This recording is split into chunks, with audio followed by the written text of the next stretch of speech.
What's up, everyone? Welcome to Program Your Remote. Today we're going to be looking at a Ford flip key programming procedure.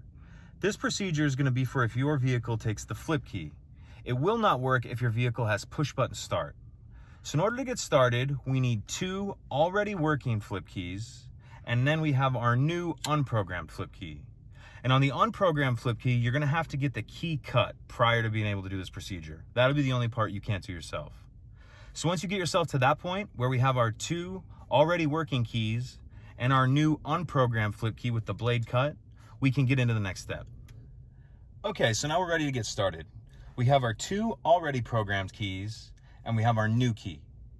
So we're going to take our first already programmed key, put it in the ignition, turn it to on for about a second, 2 seconds, turn to off, remove. Now within 3 seconds, but not longer than 10 seconds, put our second programmed key in, turn it to on, turn it to off, remove. Now we have our new unprogrammed key, and we're gonna do the same thing.